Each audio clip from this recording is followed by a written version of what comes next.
how did we begin? Where was the origin of civilization? Experts have offered many theories based on what they observe, but do we really know? For sometimes evidence turns up which completely contradicts all theories. In the frozen earth of Siberia, remains are found of lost animal species such as the giant mammoth, wiped out by a sudden global cataclysm.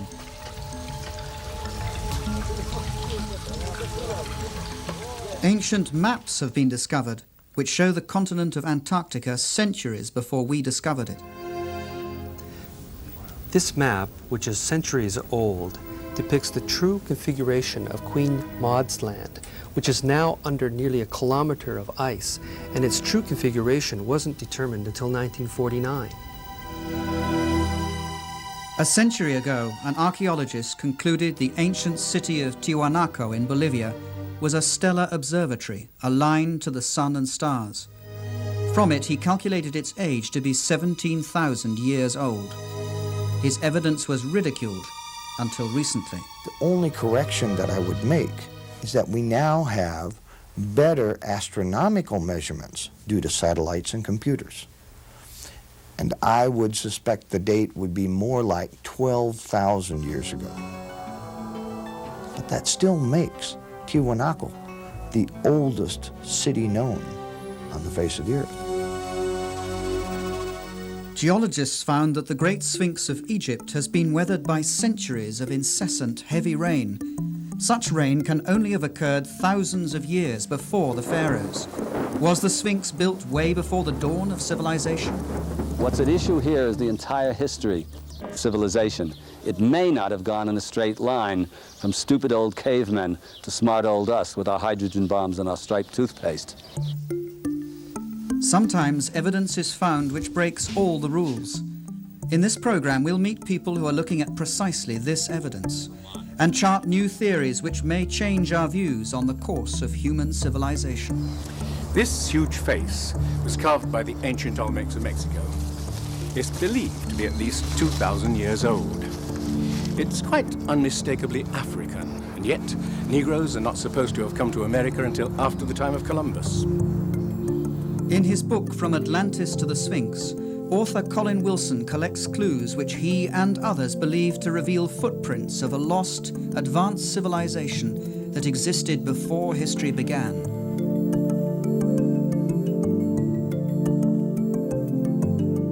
Greek philosopher Plato described precisely such a civilization, which, Egyptian priests told him, sailed the oceans thousands of years earlier until it was destroyed in a huge cataclysm.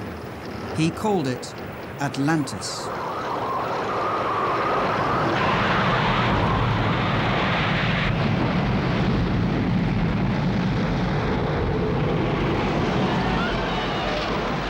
Atlantis, a huge cataclysm. We know of such a cataclysm from another myth, the biblical flood, Noah and his ark, a myth equally scorned by scientists.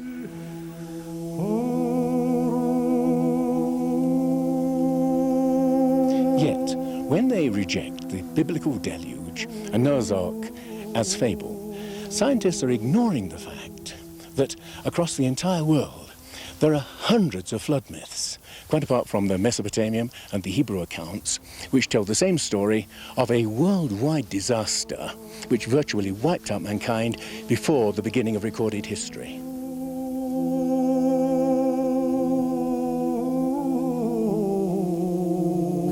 Was there really something like a flood?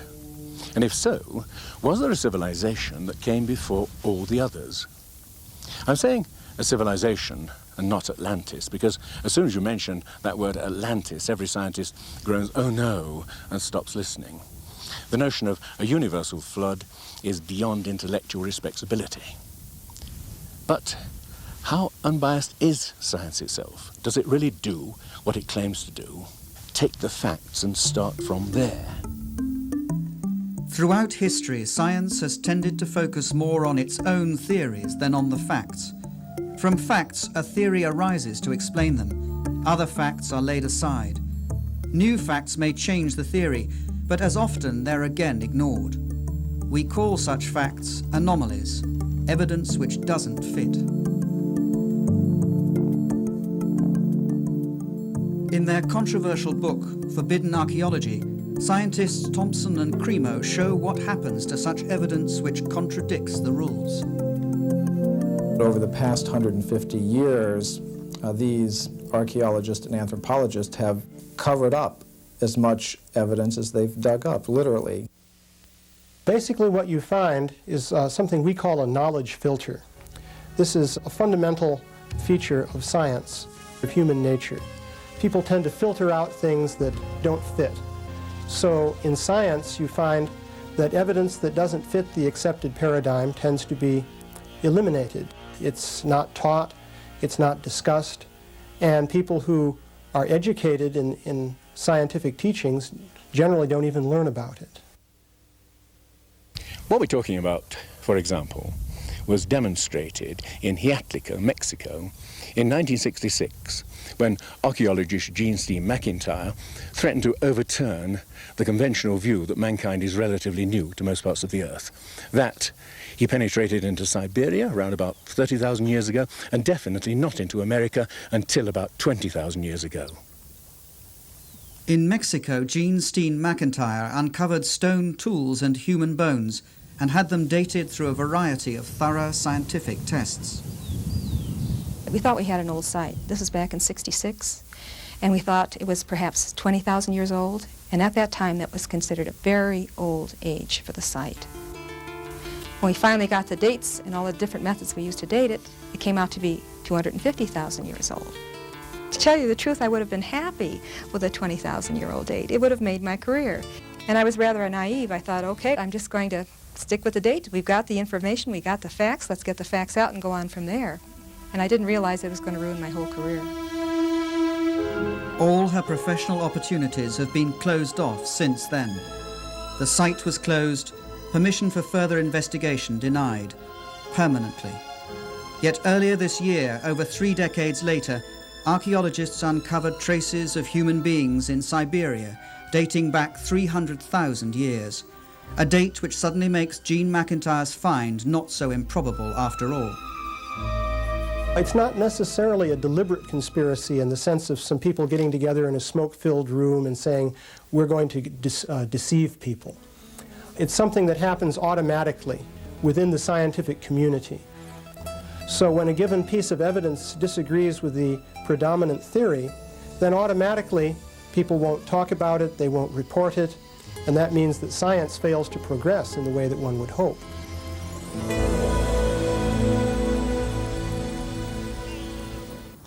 Is science overlooking evidence of a past we have forgotten? Can the myths be true which tell us there was once a civilization on this planet which was lost thousands of years before recorded history began? A new brand of researchers is looking at precisely the anomalies science tends to discard. They ask questions which may change our views on the course of human history. The Inca fortress of Sacsayhuaman, of indeterminable age, and built by a people who had no hard metal tools or cement and knew neither pulley, wheel, nor crane.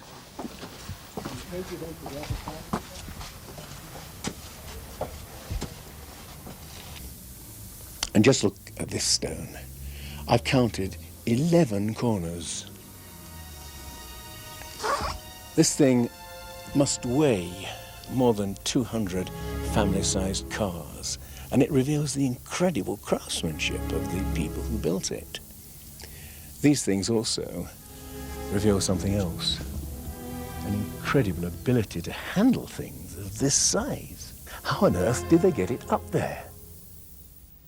Bolivia, the ancient mysterious ruins of Tiwanaku, similar craftsmanship, advanced building capabilities which are unexplained.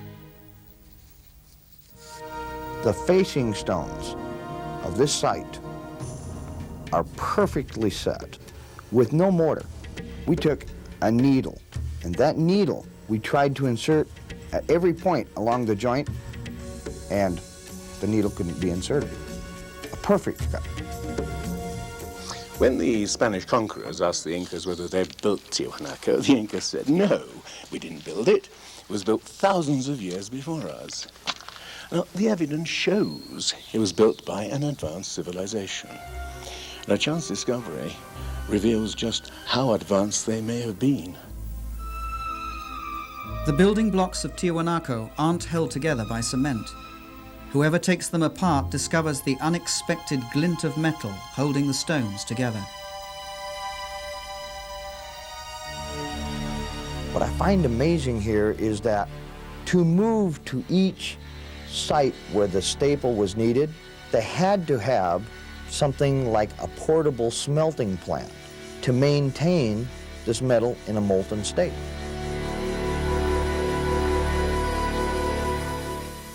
And here, a similar use of metal joints and stone finely jointed like this L shape here with the same ingenuity. Peru? No, we're a continent away, in Africa. Egypt, land of the pyramids. The three pyramids of Giza, wonder of the ancient world. The triumph of another people who knew neither wheel, pulley nor crane. How were they able to haul 100-ton building blocks up so high? A feat modern technology can neither explain nor imitate. I'm an engineer, and I can tell you that to raise blocks of this size to such heights requires a special crane. Now, for people who did not have that sort of machines, not even the simplest pulley or the wheel, and using simple copper tools, how could they do this? Beauval believes the Great Pyramid of Giza was much more than a tomb, and that it betrays an unexpectedly high level of technology. In their book, Keeper of Genesis, Robert Beauval and co-author Graham Hancock list many unexplained feats. Drilling expert Chris Dunn. This is an incredible piece of work and a mystery. How did they do it? The sarcophagus in the king's chamber. How did primitive builders make the inner contents match the contents of the stone sarcophagus itself down to the cubic millimeter? A feat requiring a sophisticated knowledge of physics, a mystery just like the actual drilling itself. The typical way of doing it primitively would be with a bow saw, a bow drill, and they would advance the tool into the piece using sand or a diamond. And to me, that would just take too long, too many years to do this. Well, how do you think they did it? I think that they had to have used some power tool. Today, if we were to drill this, we would advance the drill into the granite at a rate of 2/10,000ths of an inch per revolution of the drill. They were advancing a lot faster than that. Faster?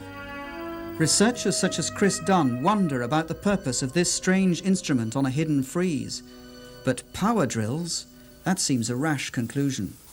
Yet traces of high-speed drilling present unsolved mysteries. Now, just look at this. The incredible precision of workmanship, the total smoothness of these walls. In this tomb, which is intended for sacred bulls, and which testifies to the tremendous level of craftsmanship of these people. But of course, that could be explained in terms of 100 workmen polishing away for 10 years. But how about a real mystery? The mystery of the Egyptian vases. Not like this clay vase, which I've just bought, but vases of alabaster, basalt, even diorite, which is the hardest stone of all. Now, the mystery is this. It's easy enough to see how you could hollow it out by drilling straight down inside. But what about these pieces around the corners? Modern technology is unable to do it.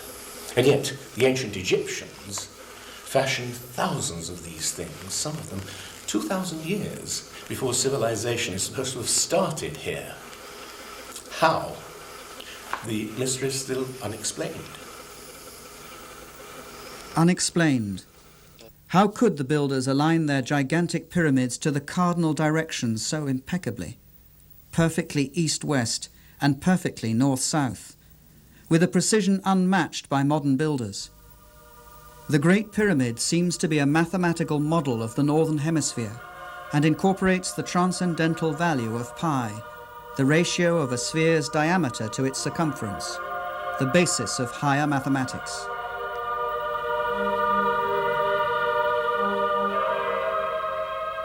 it's clear that what we have here is an advanced system of mathematics and technology at a time when this isn't supposed to have existed.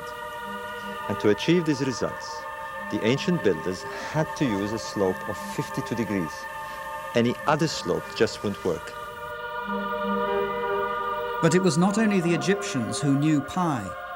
That transcendental value is also represented in the slope of this pyramid and the strange angle its builders gave them at Teotihuacan in Mexico, the city later generations of awed Indians would call the City of the Gods.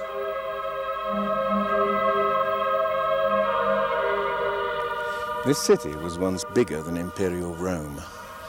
What you can see here are a series of basins that were once filled with water, whose smooth mirror-like surface reflected the heavens, and also whose ripples would serve as some kind of earthquake warning. These temples on the opposite side are believed to represent the heavenly bodies. This whole place seems to have a kind of obsession with astronomy and with eternity. On the equinoxes, on March the 21st and September the 21st, these pyramids cast a giant shadow straight along the axis, which made them the perfect clock for a people who were obsessed with the measurement of time and of precession.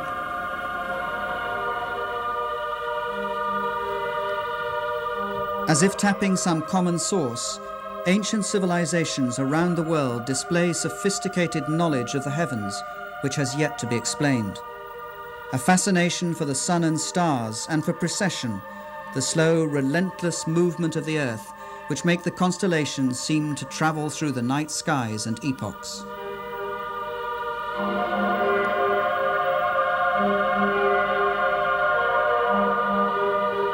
Scholars say that the ancient Egyptians did not have a high knowledge of astronomy, but here is evidence of their fascination and sophisticated knowledge of the sky. Look at the zodiac constellations: Leo, Taurus, Pisces, and here the constellation of Orion. Beauval believes astronomy is a key to the many mysteries of the pyramids of Giza. Ancient Egyptians saw the constellation of Orion as their god Osiris, lord of the dead, the night skies, and the afterlife. Beauval found the god in evidence all over the Giza pyramids. This is the real mystery. Small shafts leading upward, no more than ventilation shafts to Egyptologists, but astronomers thought differently. To ancient Egypt, this was Rostau, gateway to the netherworld, kingdom of the god Osiris, or Orion. To the ancient Egyptian, Orion was Osiris, the high god of resurrection. Now, this is a reconstruction of the sky in 2500 BC, and I was amazed to discover this.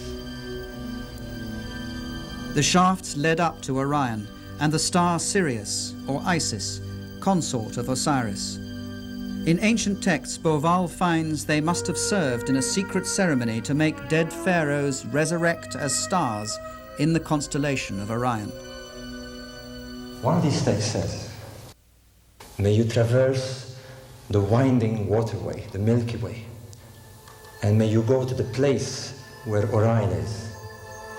Beauval believes that Osiris had such crucial importance to the builders that they constructed the Giza pyramids precisely like the three stars in Orion's belt. Phenomenal as it sounds, that correlation was only the beginning. He found the ancients had given star names to two other contemporary pyramids nearby. He then looked at the wider plan and was staggered. The constellation of Orion, the god Osiris, lay in heaven as on earth. Mexico, where Teotihuacan presents another parallel. Legend calls this the City of the Gods and suggests that its purpose was to transform human beings into heavenly beings. As in Egypt, with the pyramids of Giza, the myths speak of its meaning as reincarnation in the stars.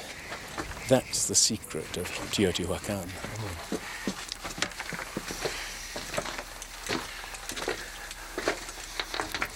But an even greater enigma lies in the pyramid up above me. When it was first excavated in 1906, they discovered an enormous sheet of mica.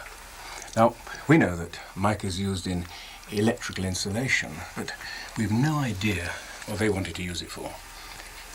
What makes it even stranger is that the mica came from Brazil. Imagine the problem of moving a 90-foot square sheet of mica 2,000 miles. How and for what purpose? We've simply no idea. Tiwanaku, Bolivia. Another lost culture betraying that same fascination with the sun and stars. 100 years ago, Bolivian archaeologist Poznansky observed that on the first day of spring, the sun rose exactly through the center of the temple. It was the starting point of a remarkable discovery. Poznansky found they built this temple as an observatory, a huge clock to measure the progression of the sun. And we can use these astronomical alignments to date this site. Throughout the year, the sun rises in a different spot on the horizon. On the first day of spring, an observer would see the sun rise exactly in the center. By studying the layout of the complex, Poznansky deduced that on the first days of winter or summer, the sun would rise above the cornerstones. But it didn't. Archaeologists today say it's simply because the builders made an error in construction. After observing the perfection with which this site is built, with 100-ton stones, to suggest that such things as the solstice markers are misaligned, I find incredible. Neil Steed made a thorough check of Poznansky's calculations. By measuring the angle of the cornerstones and comparing that angle with today's sunrise positions, Poznansky was able to calculate that Tiwanaku was built 17,000 years ago. At that time, the tilt of the Earth's axis was slightly different than it is today. At that date, the summer and winter suns would have risen directly above the cornerstones. I would suspect the date would be more like 12,000 years ago. But that should make each and every one of us fully question the origins of civilization.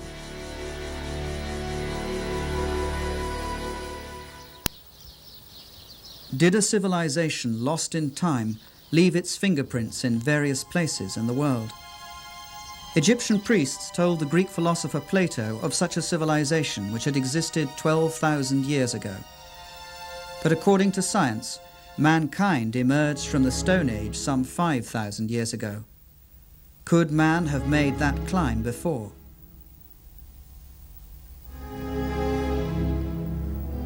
In Egypt, investigator John West found that the Sphinx of Giza wasn't weathered in the same way as its surroundings, eroded by sand and desert winds.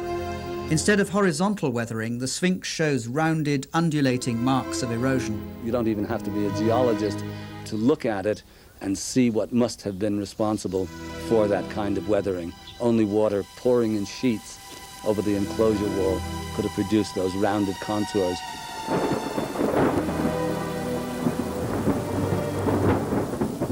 Water?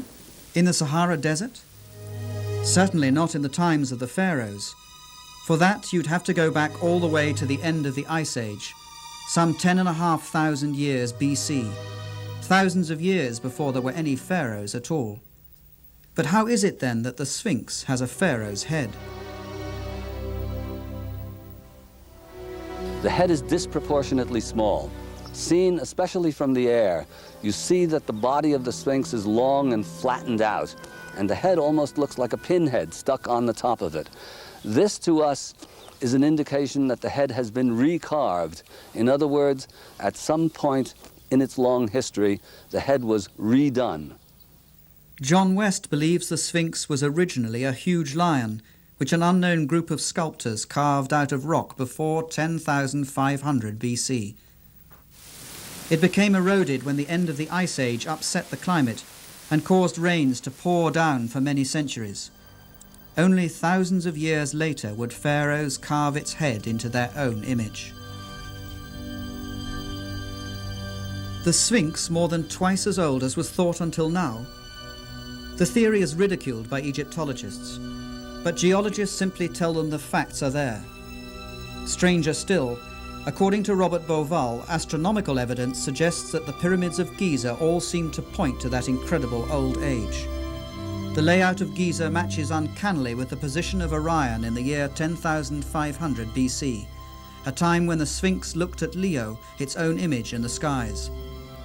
When Orion started a slow ascent through the epochs, signalling a new era. The setting of Orion at that distant date even corresponds precisely with the three small pyramids behind the pyramids themselves. And there are many other bewildering facts astronomy provides.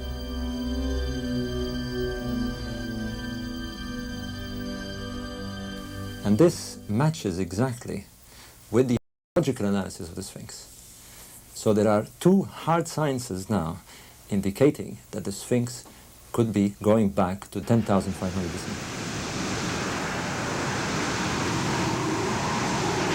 Egypt experienced major and dramatic changes at the end of the Ice Age, particularly about 10,500 BC, when very high, exceptionally high floods covered the floodplain, and it ended things both in the Delta and the Nile Valley in general.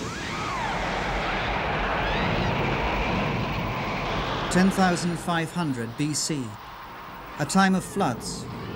Could the designers of Giza point back to that distant time? The time their myths say that the god Osiris and his helpers ascended from chaos to bring first fruits of civilization. Where did they come from?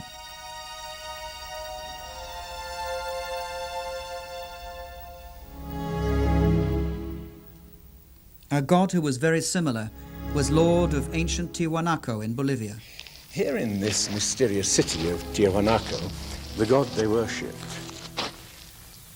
tall, bearded, described as white.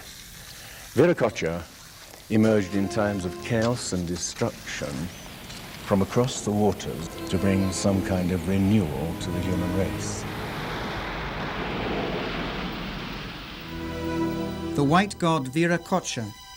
In Mexico, he's called Quetzalcoatl, who came with others to bring the first fruits of knowledge. His symbol is all over Teotihuacan.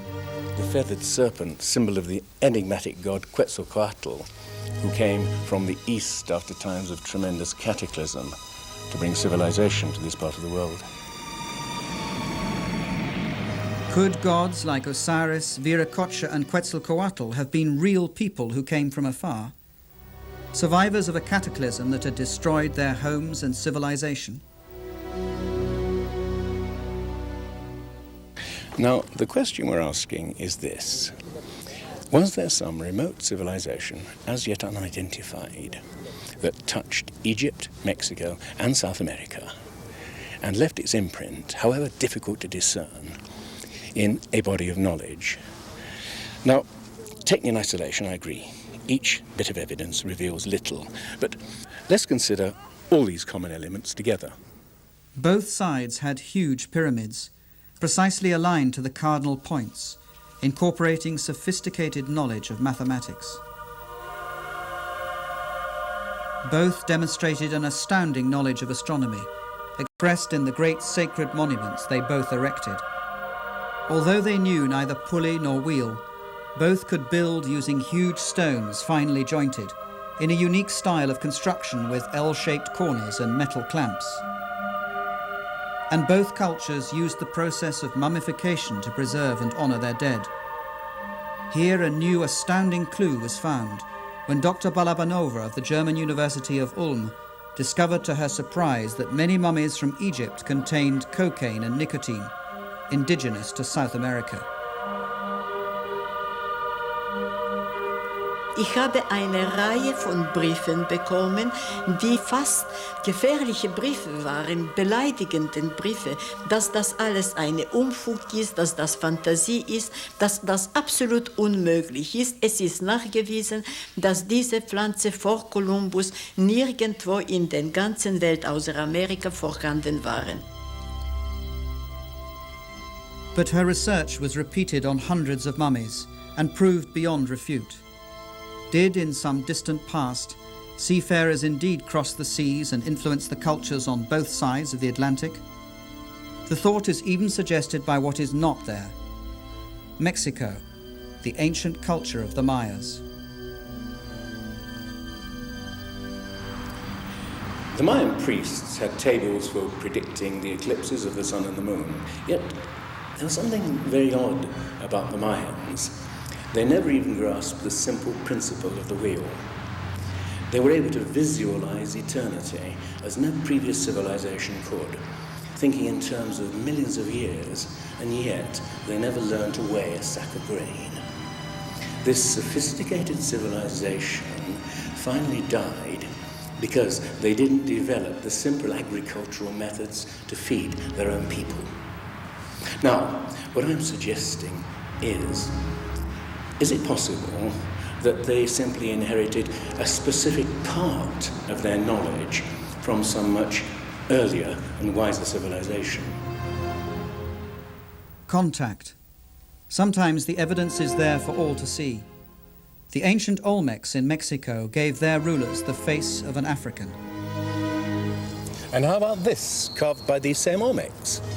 It's genetically impossible for Indians to have beards, and yet you have this face of a white Caucasian male carved perhaps 2,000 years before the Spaniards first came to the New World.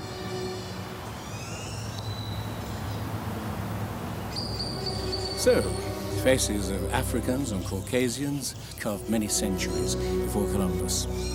Where did they come from? How did they get here? How did they come to influence the most ancient culture of Central America, the mother culture of Mexico? All that archaeologists know is that they suddenly materialized, fully evolved about 1500 BC. No sign of a development phase. These people, whose characteristic expression was the carving of huge stone heads of Caucasian and Africans, seem to have come out of nowhere.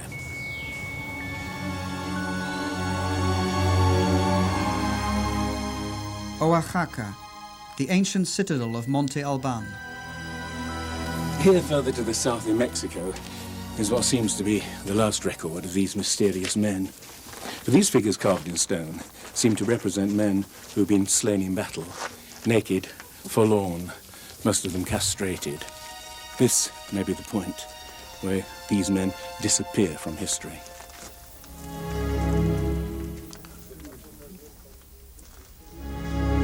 So, a sophisticated seafaring civilization that crossed the Atlantic centuries before Columbus. But there's another piece of evidence. There are old maps that suggest that ancient seafarers possessed a knowledge of the globe that's never been explained. A puzzle for scientists throughout this century. In 1513, Turkish Admiral Piri Reis mapped out parts of the world no one had ever seen at the time.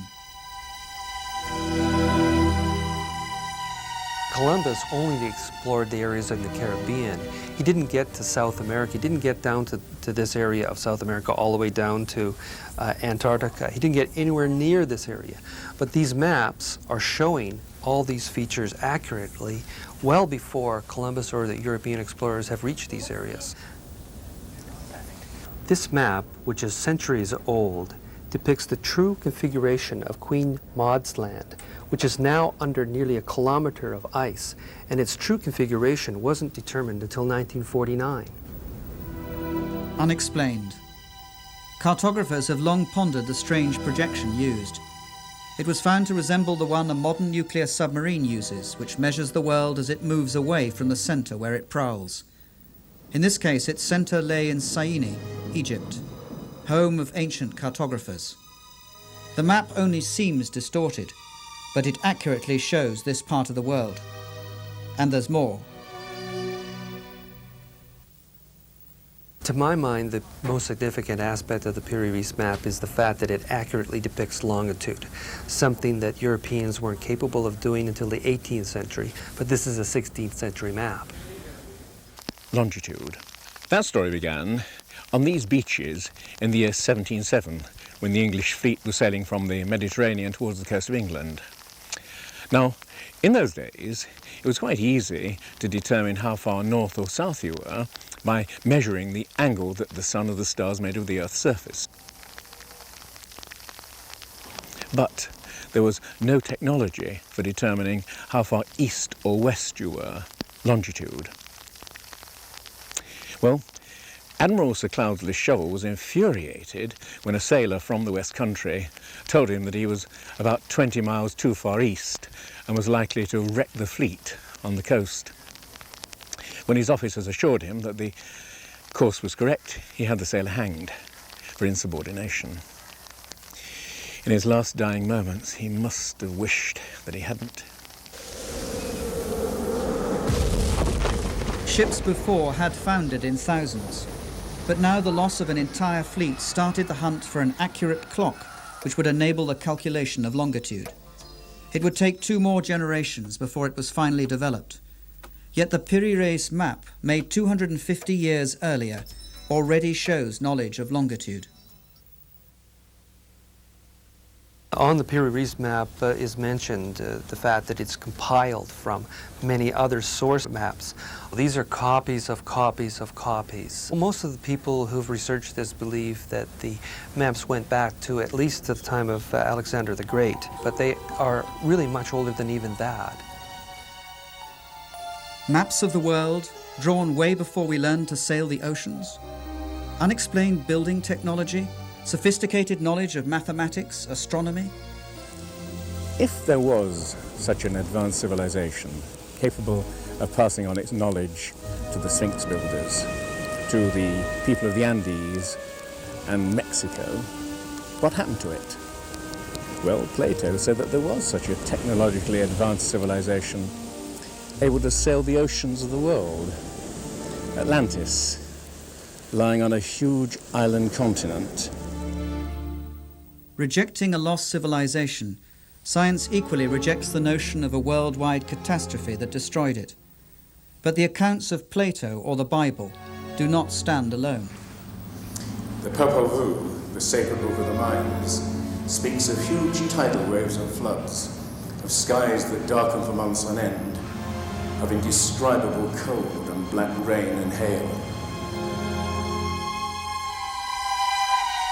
The ancient Egyptians talked of a time of chaos, floods and darkness, from which the gods emerged to shape the land of Egypt.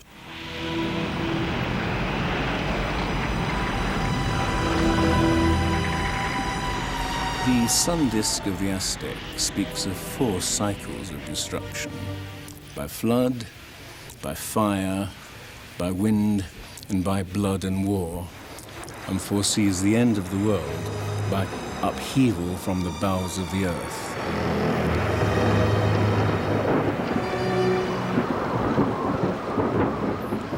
Myths from elsewhere in Asia and America speak of apocalyptic floods, of a deluge of fire from volcanic eruptions and earthquakes.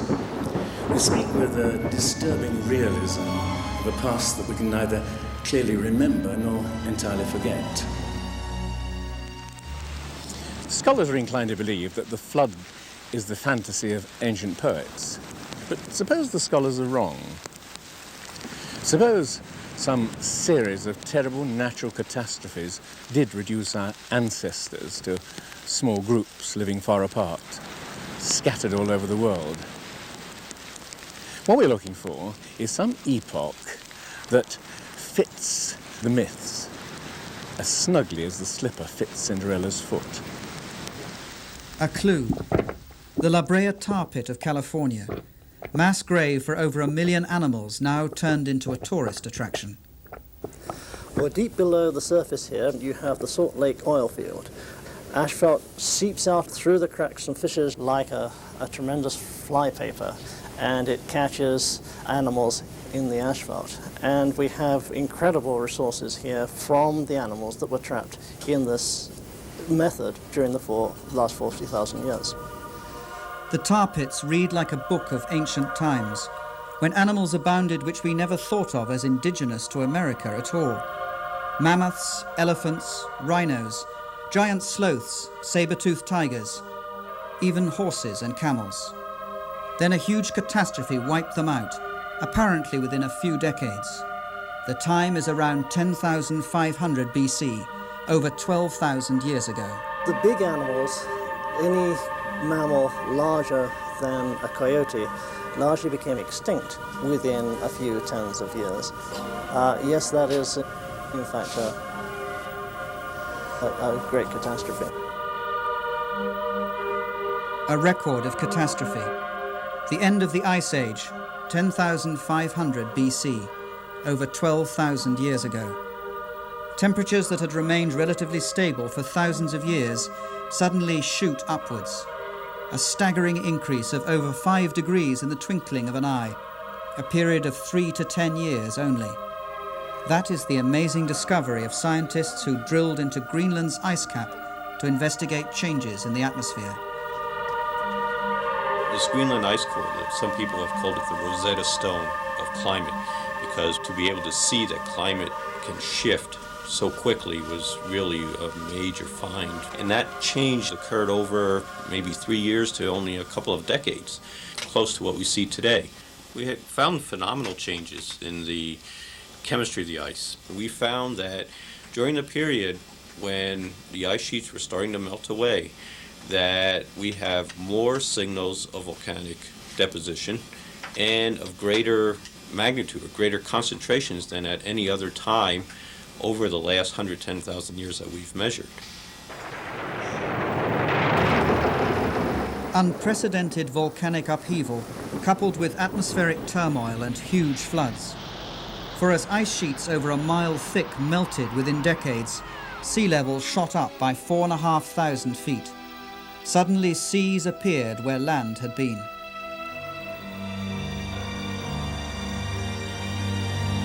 You could walk from Great Britain to Scandinavia at a time when a climatic revolution shaped the North Sea. It was a time when great floods covered the plains of North America so that the skeletons of whales are found in Michigan. A time of cataclysm at the end of the Ice Age, which may fit the myth. In the New World alone, about 70 kinds of animals became extinct. Saber-toothed cats, mammoths, giant sloths, horses, camels. Let me just put that in perspective. Over the previous 200,000 years, less than 1/3 of that number had become extinct. And that same extraordinary pattern of extinction was repeated over Europe and Asia. In the permafrost of Siberia and Alaska, tangled masses of bones are found of millions of animals which perished in a cataclysm. The giant mammoth didn't fall victim to the hunters of prehistory.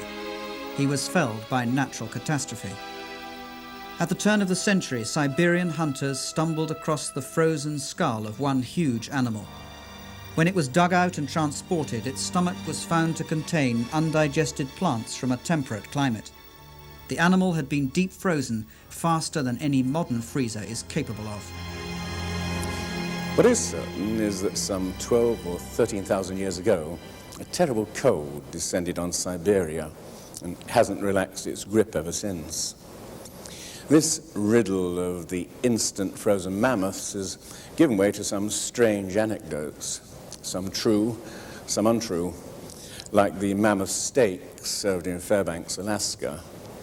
But what is certainly authentic is a report by the Russian 19th century naturalist Baron Wrangel, who discovered Bear Island, which is north of Siberia, and where the sand was literally held together by reefs of bones and tusks of mammoths and other animals that had disappeared in some strange primeval catastrophe.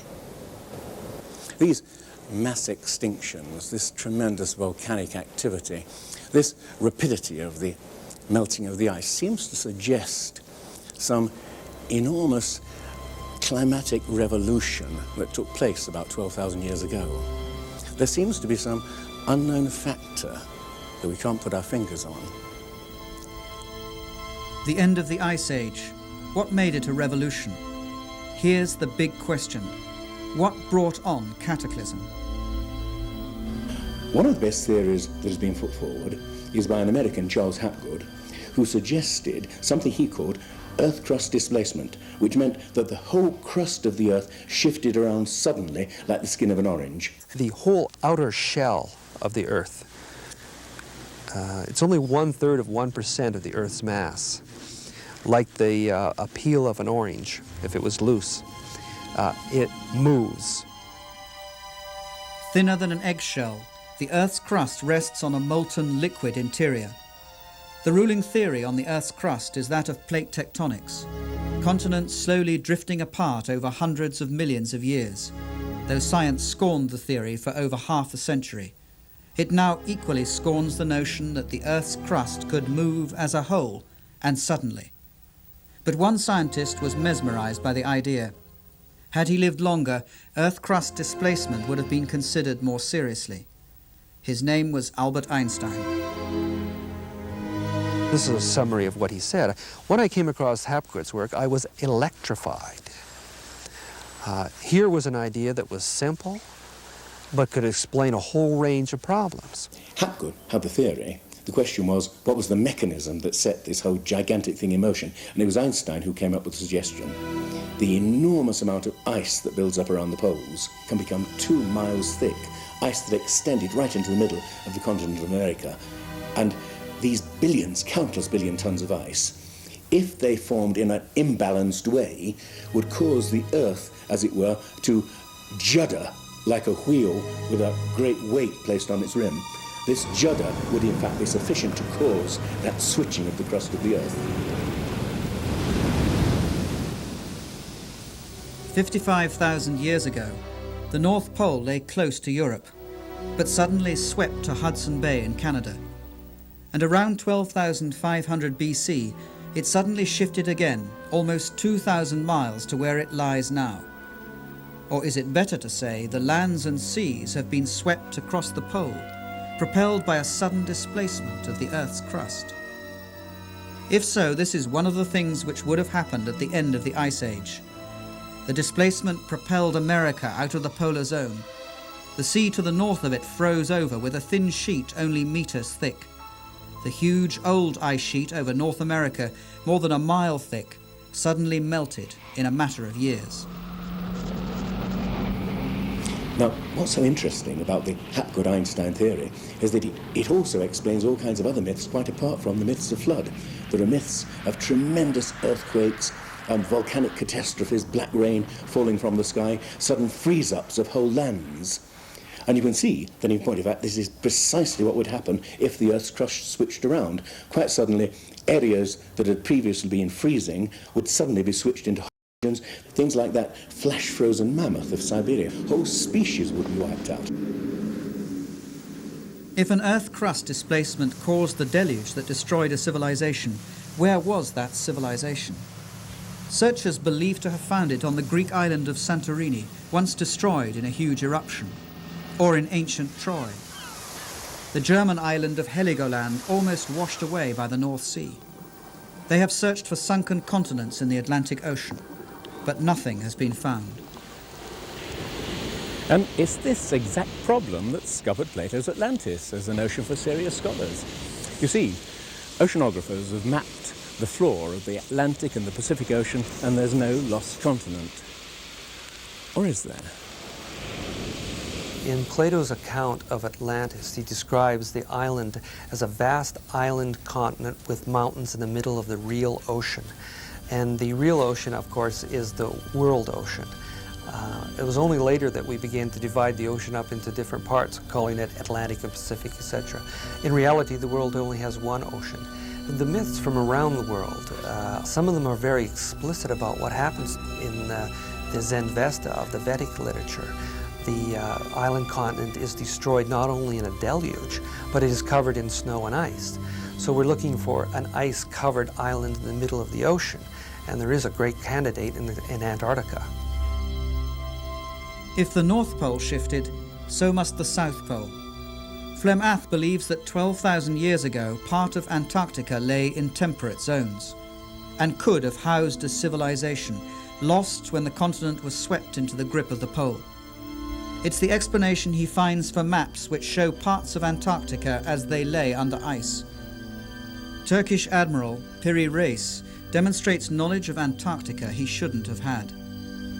We have the cartographic departments of both the Navy and the Air Force saying, we have made comparisons of the soundings of salient peaks and mountains. We found them to be in astonishing agreement. What must be emphasized is that we're not talking about just one map, the Peri-Reis map, which could be argued away. We're talking about literally dozens of maps. For example, the Phineas map of Antarctica is extremely accurate to the general configuration, showing river systems that do exist but weren't known in the 16th century. We didn't discover Antarctica until around 1800. Yet how could European mapmakers already have charted it? Only, Flem Ath believes, if they copied it from copies upon copies of maps going back millennia. Information that simply shouldn't be there. It's only over the last 25 years we know that under the ice cap, Antarctica exists of some islands, a continent, a frozen sea in between.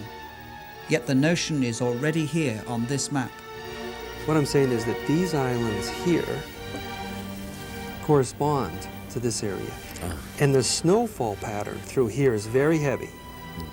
Virtually none through here. These, which are islands underneath of here, would join together before they joined the mainland. And so there was passage through here for several thousand years. There was probably passage through here that then these were joined. So what it's depicting here is something that I think actually did happen. 8,000 BC, maybe 6,000 BC at the latest. Yeah. We have no way of knowing how that came about except by postulating the existence of a civilization that had some sort of navigational and topographical skills that were only reinvented in our own time. So, were the beginnings of human civilization more remote than we supposed? You may feel that many elements in this program amount to wild guesses which, taken in isolation, can all be argued away. What I'm suggesting is that if you put these pieces all together like the pieces of a jigsaw puzzle, you begin to see the emergence of a pattern, like a shape emerging from the mist. A civilization that vanished and was forgotten long before recorded history began.